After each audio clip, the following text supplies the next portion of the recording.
Well, Shane, as we said earlier, it is a hive of activity here at the Jaya Container Terminal, and this is one of Sri Lanka's main commercial hubs, and one of the main commercial hubs in Asia, for that matter. The Colombo Ports Authority really adds a lot of value to the Sri Lankan economy through all this operation that we see happening around us. And to talk to us more about it, as we said earlier, we have a guest joining us today. Shane, would you like to give an introduction? Yes, Mahina. He is none other than the additional managing director of the Sri Lanka Ports Authority.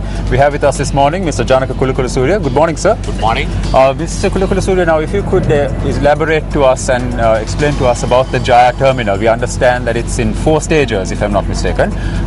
Could you just tell us exactly about the Jaya terminal? Jaya Container Terminal consists of 4 stages, varying from stage 1 to stage 4. The main difference is the depth in each and every terminal. Stage 1 stages at 11 meters and stage 4 it's 15 meters. So depending on the size of the vessels and depth of the vessels, we use the different terminals. Mr. Kulukulasurya, could you just explain to us the size of the vessels or the capacity of the vessels that actually come into the Colombo harbour to this terminal in particular? Yeah. Particularly the stage 4, the terminal number 4, we can accommodate nearly 9,000, 10,000 containers vessel. We have the depth of 15 meters. But when we consider the other side of the port, South Container Terminal, there we have the 18 meters depth. We can accommodate the largest container vessel in the world now. Mm-hmm. Now, Mr. Kulukulasurya, just to elaborate on the Colombo port. Now, we understand that there are a number of terminals that comprise of the Colombo port. If you could just elaborate on how the Colombo port has been performing in the last financial year, or maybe the last financial period. We understand that there has been a kind of a decline in global shipping operations, but how has the Colombo port, how has that worked for the Colombo port? Yeah, with the decline in the world shipping trade, we were able to achieve a positive growth during the last year. We handled 4.3 million containers at Port of Colombo. Out of that, 2.5 containers were handled at the Jaya Container Terminal. That's a government-owned operated terminal. We have 2 other terminals, private-owned terminals. Both are on public-private partnership basis, but we are promoting the Port of Colombo as one unit.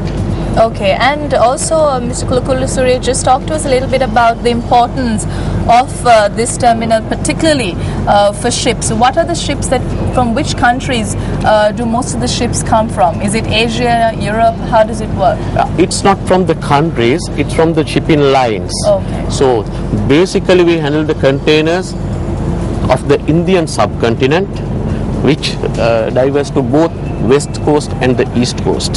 So our main business is the transshipment business. We collect the containers from the main vessels and distribute among the Indian subcontinent. Vice versa, we collect from the Indian subcontinent and hand it over to the main vessels. So out of the total container volume, more than 75% of our containers are that business, that is we call transshipment business. One last question, Mr. Kulukulasurya. Now we understand and we saw for ourselves that the Colombo port has been a hive of activity, regardless of the time of day. Now, what is the contribution that the Colombo port as a whole makes to the national economy? Not only the Colombo port, when you consider the shipping sector, I think at the moment it's contributing 6 to 7% to the national economy. But our plan is to raise this to become the highest contributor in the world, in the country within another 7 years' time, that is in 2020. Thank you very much for joining us, sir. That was, of course, Mr. Janaka Kulukulasurya speaking to us, the additional managing director of the Sri Lanka Ports Authority.